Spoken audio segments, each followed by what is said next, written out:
Hello friends and students, R K Sen का प्यारा प्यारा सा गुड मॉर्निंग। आज हम लोग डिस्कस करेंगे रिफाइनिंग और प्यूरिफिकेशन के बारे में। स्टडी कर रहे थे तो पिछले क्लास में हम लोग जो स्टडी किए थे वो रिफाइनिंग का था। पहला जो प्रोसेस था वो डिस्टिलेशन, दूसरा लिक्वेशन, तीसरा जो इलेक्ट्रोलाइटिक रिफाइनिंग, और चौथा जो हम लोग स्टडी किए थे बच्चों वो था आपके पास जॉन रिफाइनिंग था ना। तो ये जो चार मेथड हम लोग किए हुए थे, उसके बाद आज जो हम लोग आगे करेंगे पांचवा मेथड रिफाइनिंग का, वो आपसे यहाँ से ऑब्जेक्टिव भी क्वेश्चन आएंगे और सब्जेक्टिव भी क्वेश्चन आएंगे।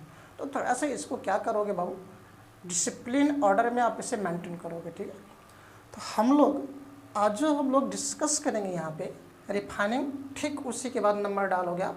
4 पॉइंट तक हम लोग कल किए थे। जो फिफ्थ मेथड होगा रिफाइनिंग का,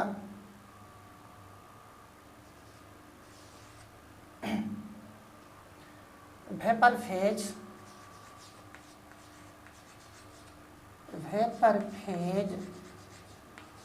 रिफाइनिंग,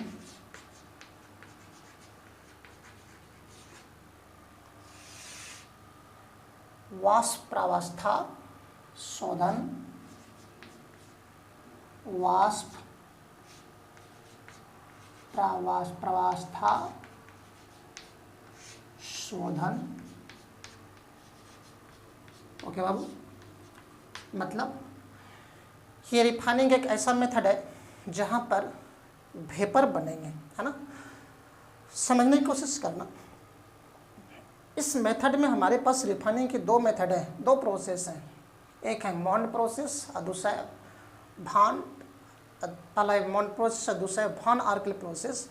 तो ये दोनों आपसे सब्जेक्टिव भी क्वेश्चन आते हैं और ऑब्जेक्टिव भी क्वेश्चन आते हैं, है ना। तो इस मेथड से वेपर फेज रिफाइनिंग क्यों नाम पड़ी मैं ज़रूर लिखूँगा। पहले ये लिख दूँ कि इस फेज से रिफाइनिंग करने की जो हमारे पास कंडीशंस हैं वो दो हैं।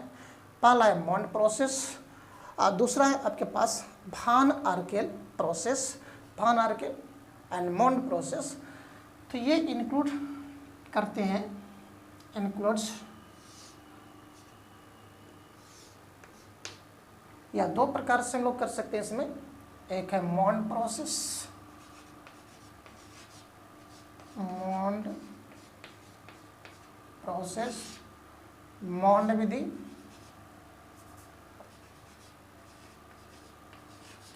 प्रोसेस बोलो या प्रक्रम बोलो, मॉन्ड विधि, मॉन्ड प्रक्रम या विधि बोलो, और दूसरा भान आर्केल, भान आर्केल प्रोसेस।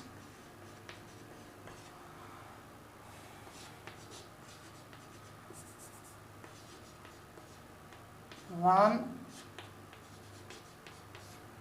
आर्केल प्रक्रम। ओके बच्चों, साइंटिस्ट का नाम है। इस विधि से याद रखना ऑब्जेक्टिव के रूप में मॉन्ड प्रोसेस से जनरली नहीं, ऑलवेज हम लोग जो प्यूरिफिकेशन करते हैं वो निकेल का करते हैं, और इस प्रोसेस से प्यूरिफिकेशन किसका करेंगे हम लोग, जर्कोनियम का करते हैं और टिटेनियम का करते हैं, है ना। तो थोड़ा सा मैं इस पर बोल दूं, बाय दिस प्रोसेस, थोड़ा सा इसको मार्क करना, बाय दिस प्रोसेस निकेल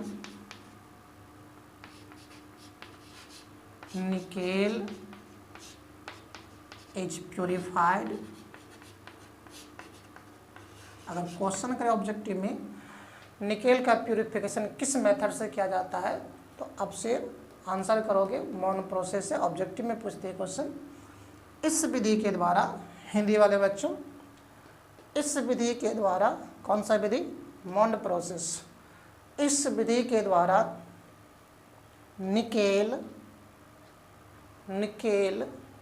का शोधन, निकेल का शोधन या शुद्धिकरण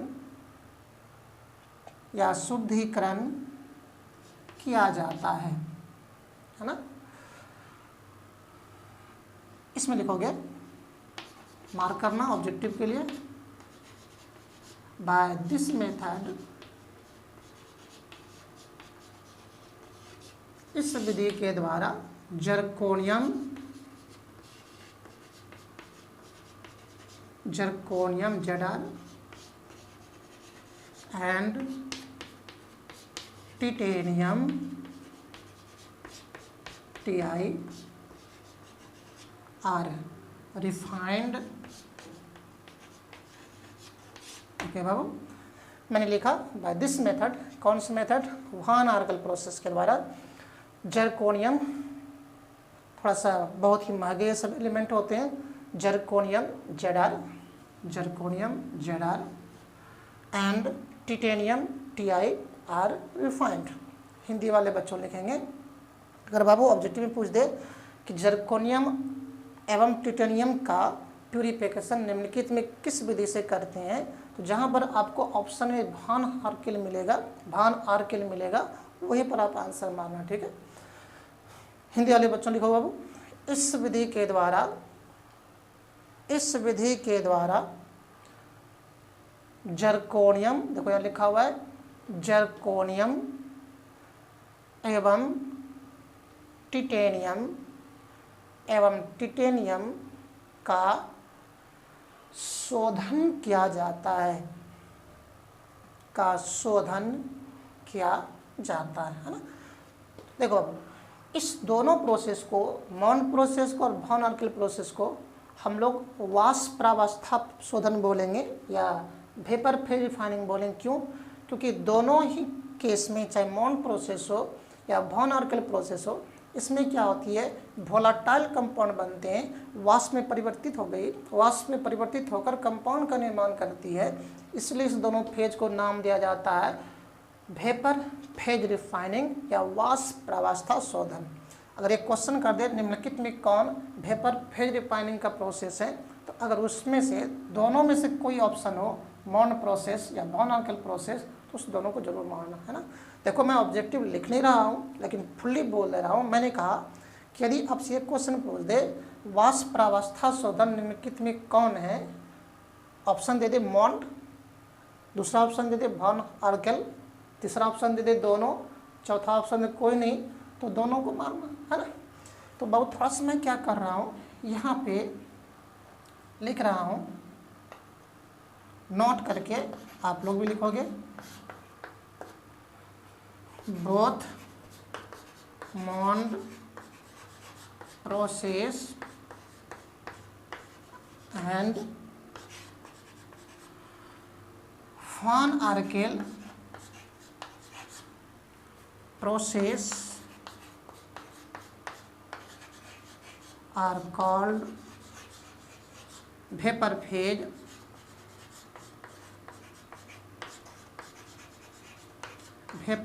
refining। क्यों बाबू? Because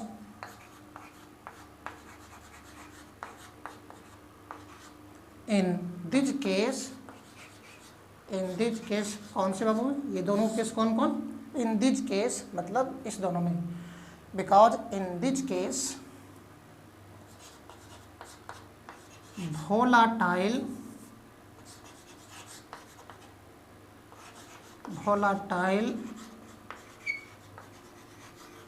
compounds are formed। क्योंकि इस दोनों ही केस में, मॉन या वॉन आर्किल प्रोसेस में, दोनों ही केस में क्या होता है, वोलाटाइल कंपाउंड का निर्माण होती है। देखो बाबू हिंदी वाले बच्चों, मॉन्ड प्रक्रम एवं वॉन आर्किल प्रक्रम, ये दोनों है ना, मॉन्ड प्रक्रम एवं वॉन आर्किल प्रक्रम को वाष्प प्रावस्था शोधन मतलब वेपर फेज रिफाइनिंग, वाष्प प्रावस्था शोधन कहा जाता है क्योंकि कहा जाता है क्योंकि इस दोनों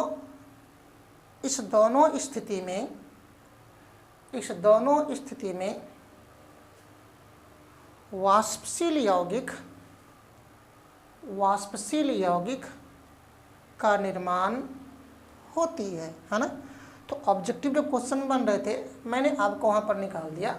अब कैसे करेंगे, तो पहला देखो पहले मॉन्ड को, तब भान आर्केल को। मॉन्ड प्रोसेस से किसका रिफाइनिंग करेंगे, निकेल का, और भान आर्केल से किसका करेंगे बाबू, जर्कोनियम का एवं टिटेनियम का। इसलिए वेपर फेज रिफाइनिंग क्यों कहा जाता है, क्योंकि दोनों ही प्रोसेस में, चाहे मॉन्ड हो या भान आर्केल हो, दोनों प्रोसेस में क्या होता है, वेपर वाष्पशील कंपाउंड का निर्माण होती है, वेपराइज्ड कंपाउंड का निर्माण होती है। तो चल मैं चलता हूँ। मॉन्ड process,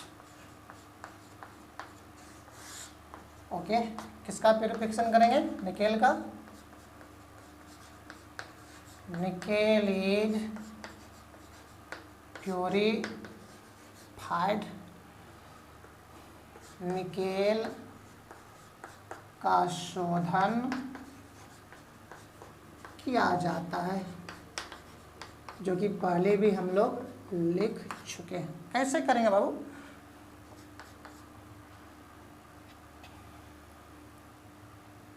process involving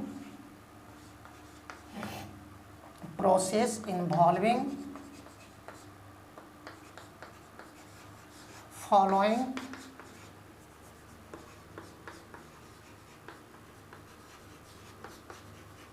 to steps, है ना। जो करने की विधि होगी वो निम्नलिखित दो विधि में होते हैं। निम्नलिखित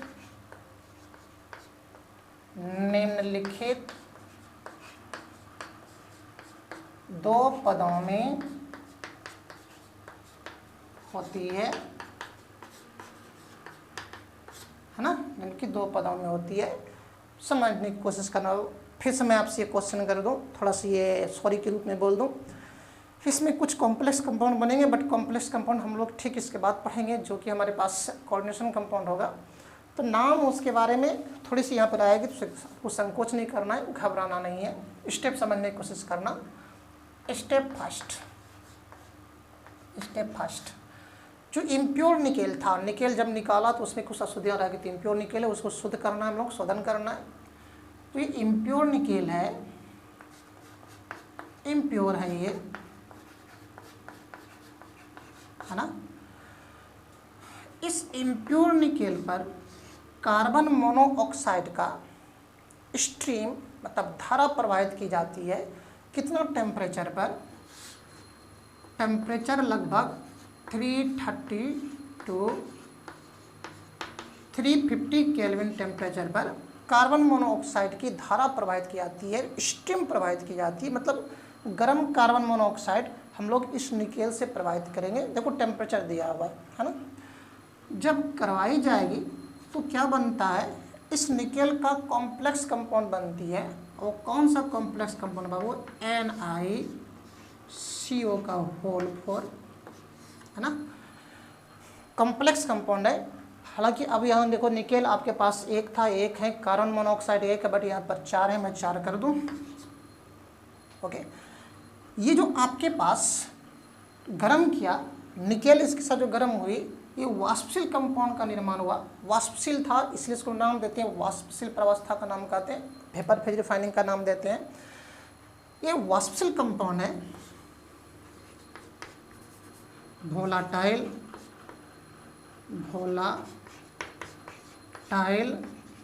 कंपाउंड बना, है ना। गर्म किया तो वाष्पशील कंपाउंड बना, जिसका नाम होगा टेट्रा कार्बोनाइल निकेल जीरा। घबराना नहीं, हम लोग कॉम्प्लेक्स कंपाउंड इसका नाम पढ़ेंगे। चूँकि कार्बन मोनोऑक्साइड 4 है तो टेट्रा हुआ, इसका निकेल है ना। इसका ऑक्सीडेशन नंबर यहाँ पर कितना होता है, 0 होता है, हम लोग निकालने के लिए सीखेंगे। तो इसका नाम है टेट्रा कार्बोनाइल निकेल 0, है ना। फिर से लिख दो, tetra carbonyl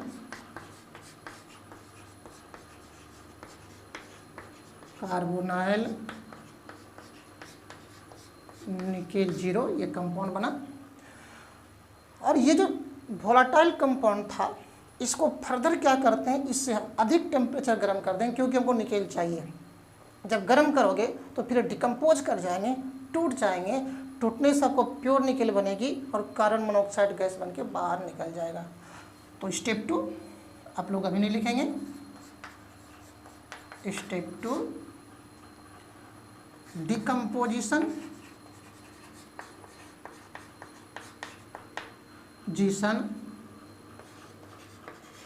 of tetra carbonyl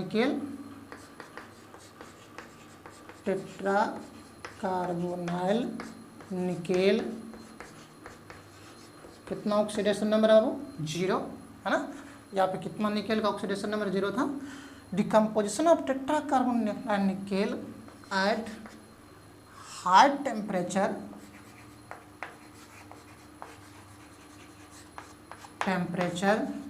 to produce pure nickel, है ना। तो जो आपके पास ये कंपाउंड बना हुआ था NiCO4 कॉम्प्लेक्स कंपाउंड बना हुआ था, इसको फर्दर गर्म करते हाई टेम्परेचर, इससे अधिक होना चाहिए, और लगभग में 450 से 470 केल्विन होते हैं, 452 470 केल्विन होते हैं, और डिकम्पोज कर जाती है। और डिकम्पोज होने के बाद आपको जो निकेल मिलेंगे जो प्योर मिलेगा, और कार्बन मोनोऑक्साइड जो था वो गैस बन के बाहर हो जाएंगे, क्योंकि 4 मॉलिक्यूल थी, 4 मॉलिक्यूल, है ना। तो मोन प्रोसेस 2 स्टेप में हम लोग यहाँ पर निकेल का शुद्धिकरण करते हैं। पहला तो शुद्धिकरण किसका करते हैं, निकेल का। कैसे करते हैं, तो जो इम्प्योर निकेल था उस पर कार्बन मोनोऑक्साइड का स्टीम प्रवाहित करेंगे, धारा प्रवाहित करेंगे, कितना, इतना टेम्परेचर पर, जिससे आपको वोलाटाइल कंपाउंड का फॉर्मेशन होती है। इसलिए इसको नाम देते हैं हम लोग वेपर फेज रिफाइनिंग। वेपर का फॉर्मेशन होती है जिसका नाम है टेट्रा कार्बोनाइल निकेल 0, है ना।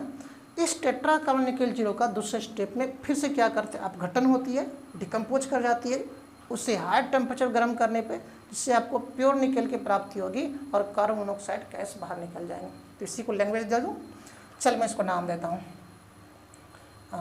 Nickel and impure nickel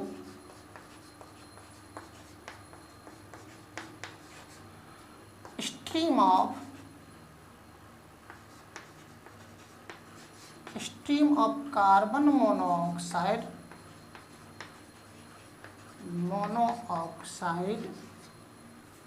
is passed,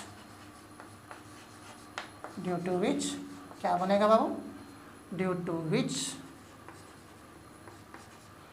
volatile compound of किसका, tetra carbonyl nickel 0, tetra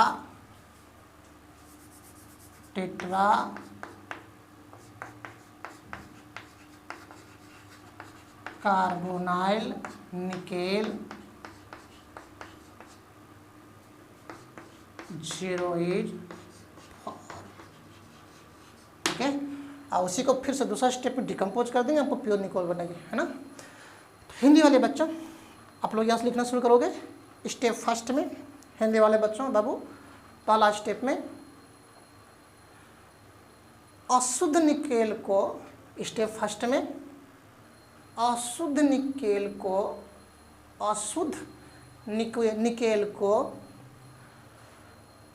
carbon monoxide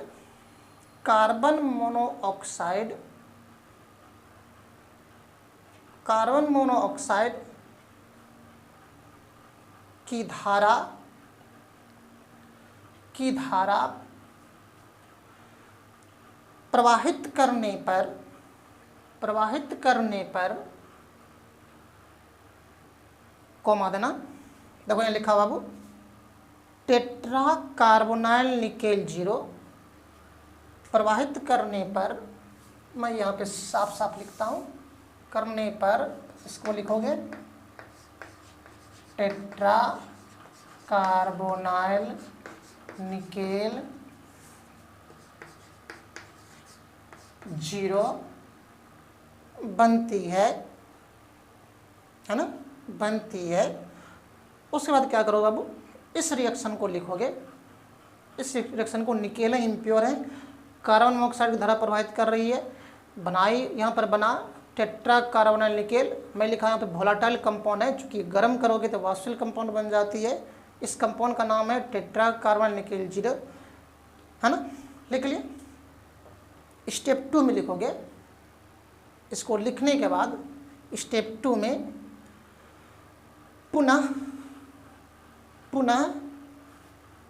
tetra carbonyl nickel 0, है ना, इसी कंपाउंड का पुनः टेट्रा कार्बोनाइल निकेल 0 को उच्च ताप पर गर्म करने पर, उच्च ताप पर गर्म करने पर अपघटित होकर, देखो ये अपघटित हो रहा था, ये टूट गया, टूट कर ये दिया, है ना, टूटना मतलब अपघटित होना, अपघटित होकर शुद्ध निकेल बनाती है ना, शुद्ध निकेल बनाती है। अब क्या करना बाबू, इसको आप लिख लो, इस रिएक्शन को, जो टेट्रा कार्बोनाइल निकेल 0 था, यहाँ पर मैंने इसको लिखा, गर्म किया उससे अधिक टेम्परेचर पर, तो खंडित हो गया, अपघटित होकर शुद्ध निकेल दिया आपको, और यहाँ पर क्या दिया आपको, कार्बन मोनोऑक्साइड गैस बाहर निकल गई, ठीक है ना। अगला जो विधि है von आर्केल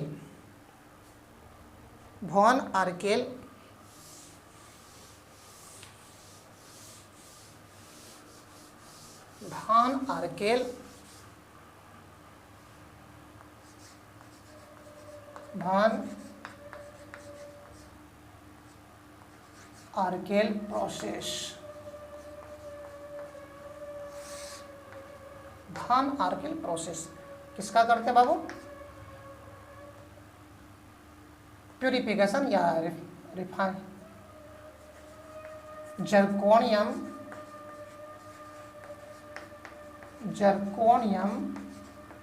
Zr and titanium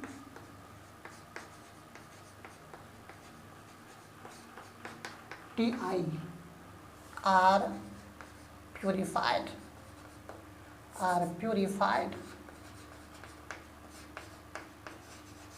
okay. Hindi वाले लिखना, हिंदी वाले बच्चों किसका शुद्धिकरण करेंगे, पहले भी लिख चुका हूँ, जर्कोनियम एवं टिटेनियम, यहाँ लिखा हुआ है जर्कोनियम यहाँ लिखा हुआ वो ब्रैकेट में Zr एवं टिटेनियम ब्रैकेट में Ti ब्रैकेट में Ti का शुद्धिकरण या शोधन किया जाता है इन्वॉल्विंग फॉलोइंग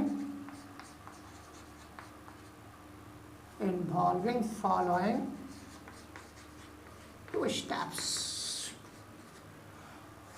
निम्नलिखित 2 पदों में होती है, है ना, जिस प्रकार से बॉन्ड प्रोसेस में हुई उसी प्रकार से यहाँ भी होंगे, चूँकि दोनों वेपर फेज है, दोनों में वेपर बनेगा। तो स्टेप फर्स्ट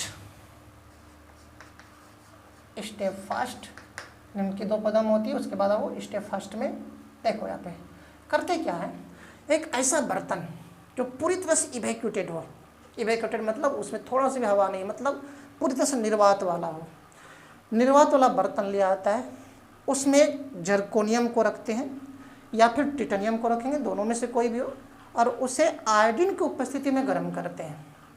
तो स्टेप फर्स्ट में क्या होता है, जो जर्कोनियम है, जर्कोनियम या फिर टिटेनियम दोनों हो सकता है, उसको गर्म करेंगे किसके साथ, आयोडीन के साथ। कहाँ पे, इवैक्यूटेड चैम्बर में, जहाँ पर थोड़ा सी भी हवा नहीं है। गर्म करने से, चूँकि ये जर्कोनियम मेटल है और ये क्या है, नॉन मेटल है, तो यहाँ पर आपको कोवैलेंट कंपाउंड बनेगा कौन सा बाबू, ZrI4, है ना।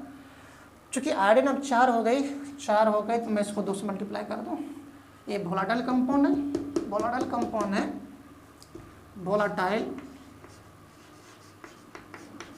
कंपाउंड है ये, ओके। अब चूँकि कोवैलेंट कंपाउंड है, कोवैलेंट कंपाउंड प्राय वोलाटाइल ही होते हैं, तो यहाँ पे फायदा क्या मिला, जर्कोनियम को आयोडीन के साथ गर्म किए तो वोलाटाइल कंपाउंड बना। चूँकि ये मेटल और नॉन मेटल मिलके बना हुआ है तो कोवैलेंट कंपाउंड है, और कोवैलेंट कंपाउंड क्या होता है, वोलाटाइल कंपाउंड होते हैं। ये किस प्रकार के कंपाउंड है बाबू,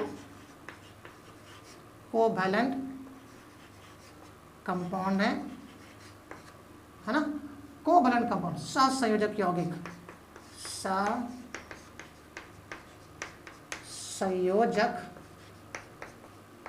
यौगिक है। और सहसंयोजक यौगिक किस प्रकार का कंपाउंड होता है, कोवैलेंट वोलाटाइल कंपाउंड होते हैं, ठीक है। चलो ये बन गया। अब स्टेप 2 में क्या होती है,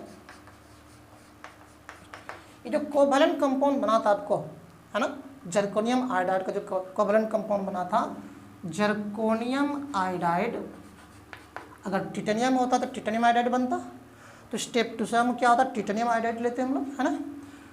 जर्कोनियम आयोडाइड का डिकम्पोजिशन किया जाता है किसके सरफेस पर, प्लेटिनम के सतह पर रखकर करते हैं। प्लेटिनम टंगस्टन के सतह पर, टंगस्टन के सतह पर रखकर क्या करेंगे, इसका डिकम्पोजिशन किया जाता है कितना टेम्परेचर पर, लगभग 1800 केल्विन टेम्परेचर पर। किसके सतह पर, टंगस्टन का फिलामेंट है उस पर रखकर गर्म करेंगे। गर्म करेंगे तो आपको क्या मिलेगा, जर्कोनियम मिलेंगे, और आयोडीन जो होंगे वो आपको क्या होगा, वेपर बनकर बाहर निकल जाएगा, है ना। 4 था, मैं 4 कर दूँ। जनरली आयोडीन वोलाटाइल नेचर के होते हैं, जैसे नमक है, नमक में आयोडीन जो मिली होती है, उस नमक को जब हम लोग सब्जी के साथ गर्म करते हैं तो नमक में जो आयोडीन सॉलिड स्टेट में है वो सीधे गर्म करके कहाँ पर, अगर गर्म करोगे सीधे वॉश बनकर बाहर उड़ जाएगी। सब्लिमेटेड कंपाउंड है। सब्लिमेटेड कंपाउंड करने का मतलब ये हुआ सॉलिड से सीधे गैस में परिवर्तित हो जाना, ये सब्लिमेटेड कंपाउंड कहलाती है। तो आयोडीन सब्लिमेशन को दिखाती है। आयोडीन ठोस अवस्था में होते हैं, जब गर्म करोगे सीधे गैस बन के निकल जाएगा, वो लिक्विड अवस्था में नहीं बदलती है। तो अब जो आपको यहाँ पर मिला जर्कोनियम, ये किस प्रकार का जर्कोनियम है, पूरी तरह से प्योर जर्कोनियम है। और यहाँ पर क्या था, ये इम्प्योर है।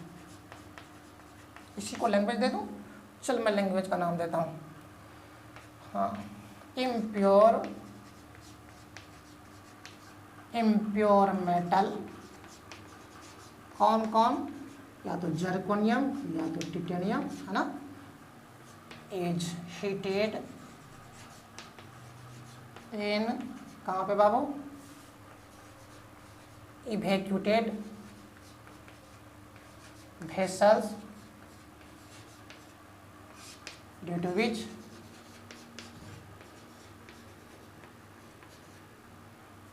volatile compound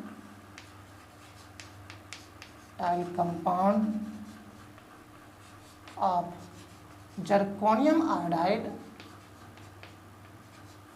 is formed। Okay, Hindi वाले बच्चों लिखेंगे बाबू, हिंदी वाले बच्चों, अशुद्ध धातु जैसे अशुद्ध धातु ब्रैकेट में जड़ा जर्कोनियम या टिटेनियम, जड़ा जर्कोनियम या टिटेनियम, अशुद्ध धातु ब्रैकेट में जर्कोनियम या टिटेनियम को निर्वातित बर्तन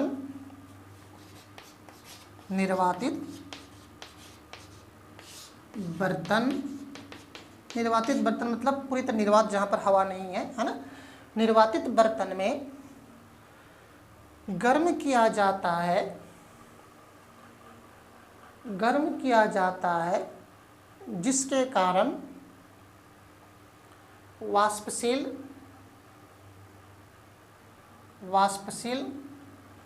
ZrI4, तो कोई लिखा हुआ है जर्कोनियम आयोडाइड वाष्पशील ZrI4 बनती है। अब क्या करोगे बाबू, इस रिएक्शन को लिख लो। उस रिएक्शन को आप लिखेंगे स्टेप 2। जल्दी लिखेंगे बच्चों, लिख लिया होंगे ये ZrI4, इसके मैं बगल में लिखा हूँ किस नेचर का है, वोलेटाइल कंपाउंड है। और मैं ऊपर में लिखा हूँ ये कोवैलेंट कंपाउंड भी है। कोवैलेंट कंपाउंड क्यों? क्योंकि धातु और धातु से मिलकर बना हुआ है। धातु और धातु से जो मिलते हैं ना उसको कोवैलेंट कंपाउंड कहते हैं। उसी का नाम हिंदी में लिखा हूँ सहसंयोजक यौगिक। और वोलेटाइल और कोवैलेंट कंपाउंड सामान्यतः किस प्रकार के होते हैं? वोलेटाइल कंपाउंड होते हैं। ठीक है, सेकेंड पॉइंट लिखोगे बाबू। अब क्या करेंगे, जो जर्कोनियम आयोडाइड था उसको टंगस्टन के फिलामेंट पर इतना टेम्परेचर गर्म किया जाता है जिसके कारण जर्कोनियम, शुद्ध जर्कोनियम बाहर हो जाती है और आयोडीन वेपर बनकर क्या होते हैं, बाहर निकल जाते हैं। सेकेंड पॉइंट लिखोगे, again zirconium iodide ZrI4 is heated about कितना टेम्परेचर, 1800 केल्विन टेम्परेचर। कहाँ पे बाबू? On filament of tungsten, on filament of tungsten due to which क्या बनेंगे, प्योर जर्कोनियम इज ऑब्टेन्ड, जिसके कारण आपको शुद्ध जर्कोनियम की प्राप्ति होगी। हिंदी वाले बच्चों लिखेंगे बाबू, हिंदी वाले बच्चों, पुनः ZrI4 मतलब जर्कोनियम आयोडाइड, पुनः जर्कोनियम आयोडाइड को लगभग 1800 केल्विन ताप पर, लगभग क्या लिखा हुआ है, 1800 केल्विन ताप पर गर्म किया जाता है। 1800 केल्विन ताप पर टंगस्टन के, टंगस्टन देखो यहाँ लिखा हुआ है टंगस्टन, TUNGUSTN टंगस्टन, टंगस्टन के तंतु, तंतु मतलब फिलामेंट, टंगस्टन के तंतु पर क्या लिखा हुआ, तंतु पर गर्म किया जाता है जिसके कारण शुद्ध जर्कोनियम, जिसके कारण शुद्ध जर्कोनियम की प्राप्ति होती है। अब क्या करोगे बाबू, इस रिएक्शन को लिख लो, इस रिएक्शन को लिख लेंगे आप लोग, हिंदी वाले बाबू लिख लिए। एक और मेथड है क्रोमेटोग्राफिक मेथड। ये मेथड थोड़ा सा हटके हैं, पूरी तरह से हटके हैं, तो उसको हम लोग डिस्कस ज़रूर करेंगे। लेकिन हाँ, ये वेपर फेज रिफाइनिंग नहीं है। पचमा था, हम लोग देखे पचमा में मॉन्ड प्रोसेस था और वान आर्केल था, और छठा जो हमारे पास है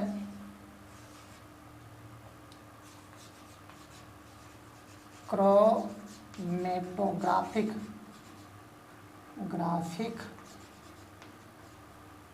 प्रोसेस,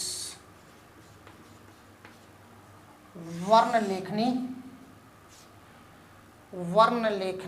चाहे हिंदी वर्ण लेखनी देख लेना, हिंदी में प्रोसेस का लिखा कंफ्यूज कर रहा हूँ बाबू, वर्ण लेखनी विधि, शायद इसका हिंदी नाम देख लेना, हो सकता हो मैं यहाँ पे कंफ्यूज कर रहा हूँ।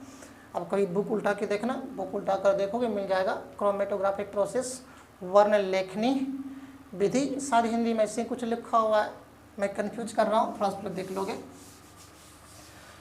क्रोमेटोग्राफिक प्रोसेस समझना पूरी तरह से, हम लोग जो प्रैक्टिकल करते हैं प्रैक्टिकल मेथड पर आपको बता रहा हूँ, तब मैं इसको लिख दूंगा, तब आप समझ पाओगे। अगर आपसे क्वेश्चन करे आप क्रोमेटोग्राफिक प्रक्रम से क्या समझते हैं, तो जो मैं लिखाऊंगा आप उसे लिखना, लेकिन पहले इसको समझ लो। ये क्रोमेटोग्राफी है, मैं 3 यहाँ पर स्ट्रक्चर आपको बना कर दे रहा हूँ।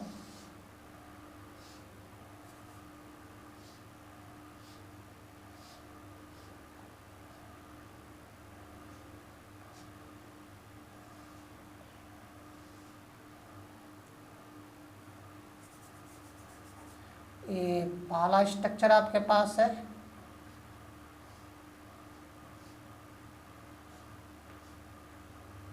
ये फनेल है, स्टॉपिंग फनेल है। यहाँ पे इस प्रकार से कॉर्क लगा होता है, इसमें भी मास को गिराने के लिए, घुमाने के लिए यहाँ पे कुछ इस प्रकार से स्ट्रक्चर लगे होते हैं। दूसरा मैं स्ट्रक्चर और बना रहा हूँ।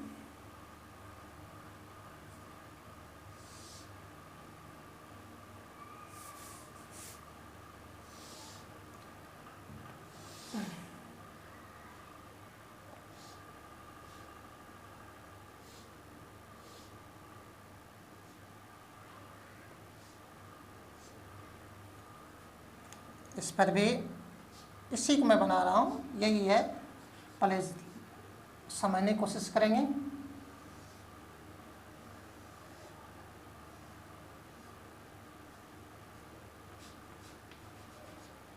एक और स्ट्रक्चर बना रहा हूँ मैं।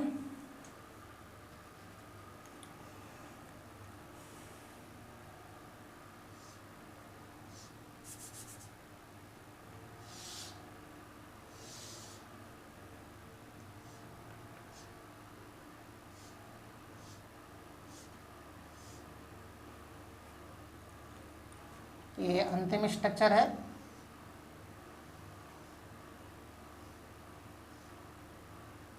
ये सब फनेल है, जिसको की बोलते हैं। क्या करना, मैं इसको स्ट्रक्चर केस 1 नाम दूं, ये केस 2 नाम दूं, और ये केस 3 नाम है। क्या करना हो, ये क्रोमेटोग्राफी है।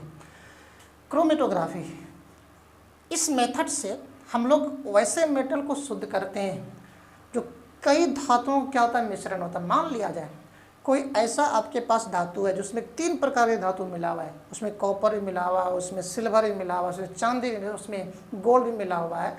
उस तीनों को एक दूसरे से अलग करना है जब एलॉय फेज में हो, तो उस कंडीशन में हम लोग किस मेथड को अप्लाई करते हैं, क्रोमेटोग्राफी।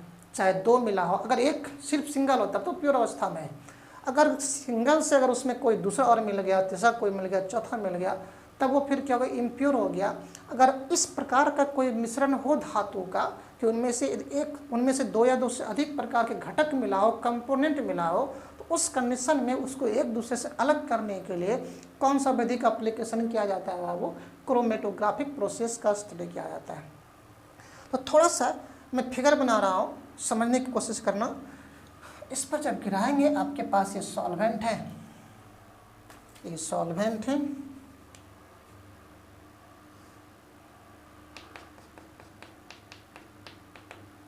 ये सॉल्वेंट है, और ये सॉल्वेंट है। कहाँ से इसी गिरा रहे सॉल्वेंट भरेंगे।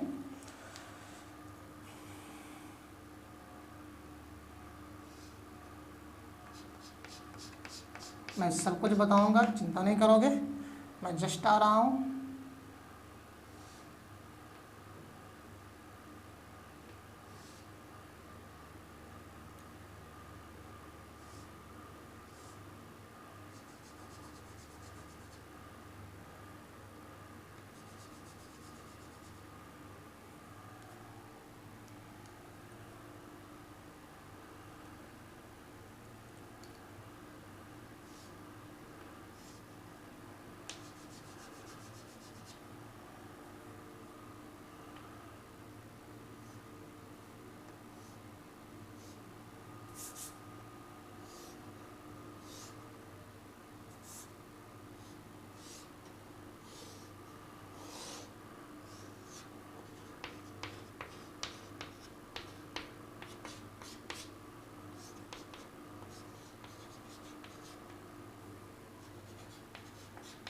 मैंने यहाँ लिखा प्योर मेटल। मान लिया जाए कोई ऐसा मेटल है, कोई ऐसा आपके पास मेटल है जिसमें दो प्रकार घटक मिले हुए हैं, तो इसमें से मैंने कहा दिया कि चलो यहाँ पे मिक्सर है, mixer of metal A and B है, दो धातु का मिश्रण है। क्या करना बाबू, थोड़ी सी मैं ये समझा दूं, इसमें एक बड़ी ही प्यारा सा कॉन्सेप्ट आएगा एडजॉर्बेंट और एडजॉर्प्शन। तो जैसे कि ये देखो आपके पास बोर्ड है ना, ये सॉलिड सतह है, इस सॉलिड के सरफेस पर मैं एक चौक से लिख रहा हूँ। जब इस चौक को मिटा कर देखूँ तो देखते हैं कि चौक जो है ना इस सिर्फ सतह पर रह गई, अंदर तक नहीं गया है। अगर वो अंदर तक नहीं गया है, सतह पर रह गया है, तो हम लोग यहाँ पर बोलेंगे कि जो चौक का जो उसके सतह पर क्या हो गया, एडजॉर्प्शन हो गई है, अधिशोषण की क्रिया हो गई है ना। अवशोषण और अधिशोषण में अंतर है, अधिशोषण उसके सतह पर होते हैं, एडजॉर्प्शन उसके सतह पर होते हैं, और एब्जॉर्प्शन अवशोषण जिसको कहते हैं वो कहाँ तक, अंदर तक जाती है।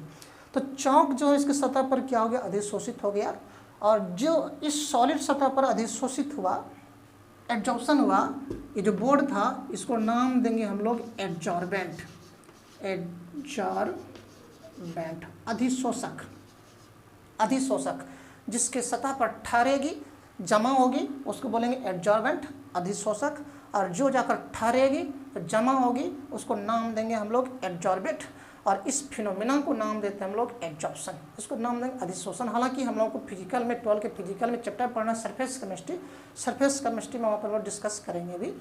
तो यहाँ पर देखो ये जो है आपके पास ये एडजॉर्बेंट है, क्रोमेटोग्राफी है, ये यहाँ से लेकर बाबू ये पूरे क्या है यहाँ पे एडजॉर्बेंट लगा हुआ है, एडजॉर्बेंट है, ये अधिशोषक का सतह है। और बस मैं बता दूं ये कलर बैंड है, colour band of A plus B है ना। अगर ये कलर बैंड तो ये किसका होगा, ए का नाम दूं और ये बी का है, ये कलर बैंड, कलर बैंड ए का है, बी इसमें नहीं मिल रहा है, बी कहाँ पर आ गया, प्योर मेटल बी के रूप में इस बर्तन में आ चुका। आप समझने की कोशिश कर रहा हूँ। कोई ऐसा धातु का मिश्रण है, मिक्सर है जिसमें दो प्रकार के धातु मिले हैं ए और बी, उसको क्या करेंगे एक सॉल्वेंट में घुलाकर, कोई सॉल्वेंट है, सॉल्वेंट में घुलाकर यहाँ पर रखेंगे, इस ये जो स्ट्रक्चर क्रोमेटोग्राफी है इसके टिप पर रखेंगे, टॉप पर रखेंगे हम लोग है ना। ये क्या है आपके पास सॉल्वेंट है, सॉल्वेंट है। जब इस दोनों के मिक्सचर को यहाँ पर रखोगे तो इसके सतह पर देखो एडजॉर्बेंट लगा हुआ है ना। जैसे ही रखोगे तो ठीक उसके जैसे इसमें घुलेंगे, घुलने के बाद ठीक इसके टॉप के नीचे में ये दोनों क्या होगा, मिक्सचर क्या होगा, जमा हो जाएगा, अधिशोषित हो जाएंगे। तो ये देखो लिखा हूँ mixture of metal A and B, जो यहाँ पर मिला इसको नाम दिया जाता है क्रोमेटोग्राम, क्रोमेटोग्राम। क्रोमेटोग्राम क्या है बाबू, ठीक सॉल्वेंट जैसे गिरेंगे उसके टॉप से ठीक नीचे जहाँ पर ए और बी दोनों इसके एडजॉर्बेंट के सतह पर अधिशोषित हो जाएगी, उस दोनों को नाम दिया जाता है, जहाँ पर जमा हुआ उसके ठीक टॉप के नीचे में क्रोमेटोग्राम नाम दिया जाता है। कंटिन्यू यहाँ से सॉल्वेंट इसमें डालते रहेंगे, डालते रहेंगे, डालते रहेंगे। डालने से क्या होगा, अब यहाँ से ए और बी जो हुआ धीरे धीरे नीचे खिसकना शुरू करेगा। ए देखो यहाँ पर आ गया, बी देखो यहाँ पे आ गया है ना। अब यहाँ पर समझने की कोशिश करना कि सभी सब्सटेंस का, अलग अलग सब्सटेंस का किसी सतह पर एडजॉर्प्शन का, अधिशोषण का दर अलग अलग होते हैं। जैसे कि मैं कह दूँ यहाँ पे मैं इस बोर्ड पे पानी को छिड़क दूँ, पानी शायद जल्दी से इस पर नहीं ठहर पाएगा, लेकिन वही मैं अगर इसको रख दूँ तो देखो बड़े आराम से ठहर गया, रहा ना। तो अलग अलग सब्सटेंस का, पदार्थ का किसी सतह पर अधिशोषण की दर, एडजॉर्प्शन का जो रेट होते हैं ना, अलग अलग होते हैं। तो यहाँ पर देखो तो ये दोनों तो यहाँ जहाँ शुरू में जहाँ पर अधिशोषित हो गई उसको नाम दिया गया क्रोमेटोग्राम। कंटिन्यू जब यहाँ से सॉल्वेंट को प्रवाहित किया जाता है तो जिसका अधिशोषण कम होगा, एडजॉर्प्शन कम होगा, वो क्या करेगा, धीरे धीरे बेचारा नीचे आ जाएगा, और जिसका अधिशोषण अधिक होगा वो ठीक ऊपर पर आ जाएगा। नहीं, बहुत जल्दी यहाँ पर ठहर गया, ये ठहरने में लेट हुआ है, इसको धीरे धीरे कहाँ पर आ गया, यहाँ पर आ गया, और एक कलर के रूप में एक कलर बैंड का निर्माण करेगा, रंगीन पट्टी का निर्माण करेगा, जिसको नाम दिया कलर बैंड, यहाँ पर दिया हम लोगों ने, है ना, BAND band, BAND colour band का फॉर्मेशन किया। लगातार हम लोग यहाँ से सॉल्वेंट को डालते रहेंगे। इस प्रकार से क्या हो गया, अब उनमें से डालेंगे तो नीचे वाला क्या होगा, उससे सेपरेट हो जाएगा। डालते रहेंगे, अधिशोषण, इस दोनों का अधिशोषण हुआ था। जब डालोगे तो जो नीचे वाला भाग है वो क्या होगा, धीरे धीरे फिसल कर आपके पास नीचे आते रहेंगे। उसको एक बर्तन में हम लोग क्या करेंगे, कलेक्ट कर लेंगे। तो देखो यहाँ से B क्या हो गया, अलग हो गया, और C क्या हो गया, और A क्या उसी में रह गया। तो लगता है A और B के मिक्सचर में से हम लोगों ने B को अलग कर लिया, ये क्या हो गया, उसी में रह गया। अब इस बर्तन से क्या होगा, ये वाष्पशील पदार्थ है, उड़ जाएंगे और बीच में रह जाएगा। इस मेथड को नाम दिया था क्रोमेटोग्राफिक मेथड। इसका मतलब ये हो गया कि यह प्रिंसिपल सिर्फ और सिर्फ डिपेंड है on the different rate of adsorption of different substance on the surface of adsorbent, है ना। अलग अलग पदार्थ का अधिशोषक के सतह पर अधिशोषण होने की दर पर यह प्रिंसिपल काम करती है। तो प्रिंसिपल क्या करती है, उसी को हम लोग यहाँ पर लिखने जा रहे हैं। किस पदार्थ का अधिशोषण किस प्रकार से होगा, जिसका अधिशोषण कम होगा वो नीचे हो जाएगा, और जिसका अधिशोषण अधिक होगा वो ऊपर आ जाएगा, और धीरे धीरे हम लोग यहाँ से सॉल्वेंट प्रवाहित करते रहेंगे, और क्या होगा, बर्तन के नीचे चले आएंगे, है ना।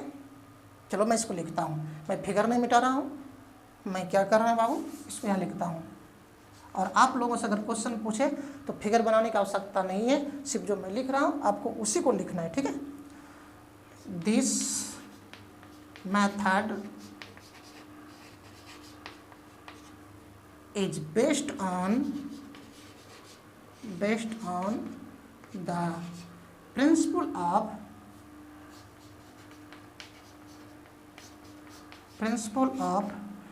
adsorption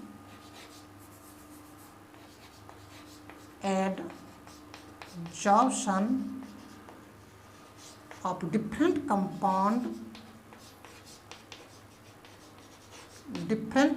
components, जैसे कि यहाँ 2 कंपोनेंट लिए थे हम लोग, different components on the surface of, किसके सरफेस है बाबू, एडजॉर्बेंट के सरफेस पे, है ना। देखो एडजॉर्बेंट के सरफेस पे हो रहा है, ऑन द सरफेस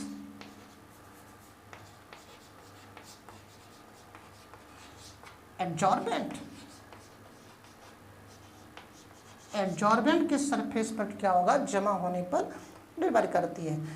अब क्या करेंगे, कंटिन्यूस सॉल्वेंट को प्रवाहित करेंगे। सॉल्वेंट को प्रवाहित करने से क्या होगा, उसके कंपोनेंट को हम लोग बाहर कर लेंगे, ठीक ना। इसी को मैं यहाँ पे लिखने जा रहा हूँ,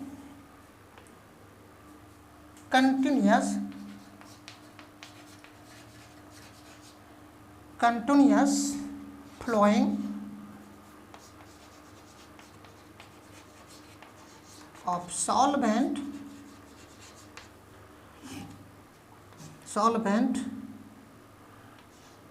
to remove component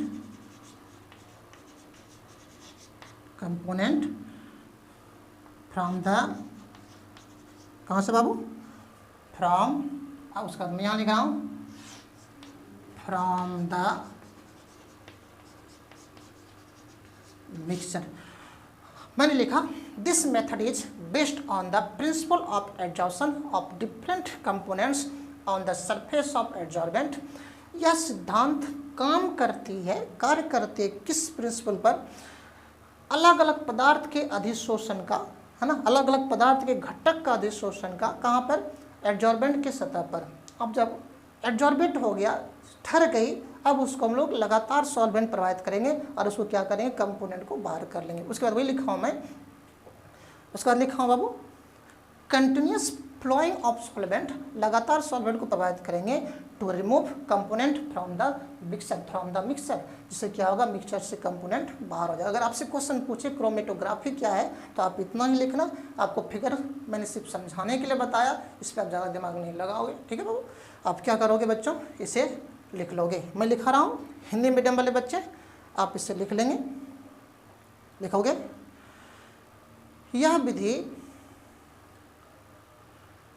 यह विधि आधारित है, यह विधि आधारित है जिसमें, यह विधि आधारित है उस सिद्धांत पर, यह विधि आधारित है उस सिद्धांत पर जिसमें मिश्रण का अलग अलग घटक, जिसमें देखो मिश्रण था, है ना, जिसमें मिश्रण के अलग अलग घटक का अधिशोषण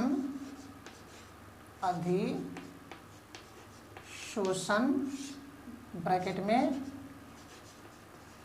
एब्जॉर्प्शन, अधिशोषण ब्रैकेट में एब्जॉर्प्शन, कॉमा दोगे बाबू,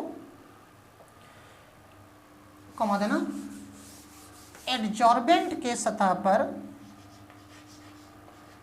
कॉमा देना, अधिशोषक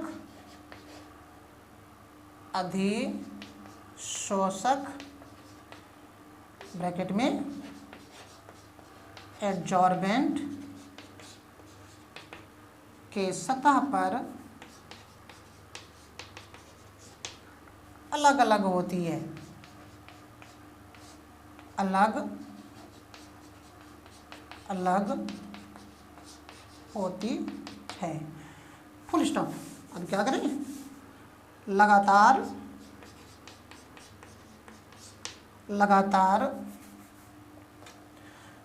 विलायक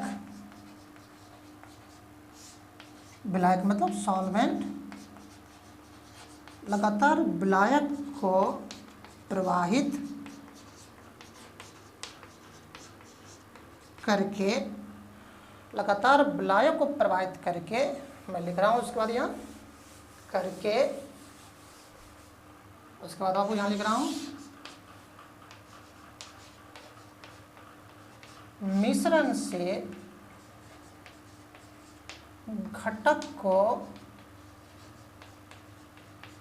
अलग किया जाता है ना, इतना ही लिखना। ये आपसे क्वेश्चन करेंगे, अगर पूछे क्रोमेटोग्राफी से आप क्या समझते हैं तो आप ये जरूर लिखना, वो मैंने आपको समझाने के लिए बताया कैसे होती है ना। तो इस प्रकार से बच्चों हम लोग जो इसकी कड़ियाँ थी, शोधन की, रिफाइनिंग की, प्योरिफिकेशन की, वो आज हम लोग यहाँ पे कंप्लीट किए। कितना प्रोसेस था, शुरू से फिर से आ जाओ। हमारे पास डिस्टिलेशन था, हमारे पास लिक्वेशन था, हमारे पास जॉन रिफाइनिंग थी, हमारे पास इलेक्ट्रोलाइटिक रिफाइनिंग था, उसके बाद वेपर फेज रिफाइनिंग था, वेपर फेज में 2 मॉन्ड प्रोसेस एंड वैन आर्केल, और अंतिम जो हमारे पास आज रिफाइनिंग का था वो क्रोमेटोग्राफी है। ये सब आपके पास एनसीईआरटी भी नोट करके लिखा है, बड़ी अच्छी ढंग से लिखा है, आप उसे एक बार ज़रूर पढ़ना। पहले लेक्चर को देख लेना, लेक्चर को देखकर आप क्या करना, बुक में पढ़ने की आदत डालना, तो आपको ज़्यादा फायदा करेगा। इसके बाद फिर से मैं आज रिपीट कर रहा हूँ, अब आपके पास सिर्फ और सिर्फ बच गया है थोड़ा सा, कौन सा, वही जो मैंने बार रिपीट कर रहा हूँ, आपसे बोर्ड क्वेश्चन नहीं करता लेकिन सीबीएसई क्वेश्चन कर देता है। और फिर से ये मैं बोल रहा हूँ, बट किसी भी एग्जाम में से क्वेश्चन करता है, जिसका नाम देंगे हम लोग इलंगम डायग्राम। उससे हम लोग शायद पिछले जो नेक्स्ट क्लास आएगी हमारी, जो अगला क्लास आएंगे, उस क्लास में उसको कंप्लीट करने की कोशिश करूँगा। उसके बाद फिर से हम लोग नेक्स्ट चैप्टर में चलेंगे, है ना। तो बच्चों, तो मैं ये आपको फिर से बोल दूँ, इसके ठीक नेक्स्ट पार्ट के लिए, इलंगम डायग्राम के लिए मैं आपके साथ फिर से हाजिर होता हूँ नेक्स्ट क्लास में, नेक्स्ट वीडियो के साथ। तब तक के लिए आर के सन की तरफ से best of luck, thank you.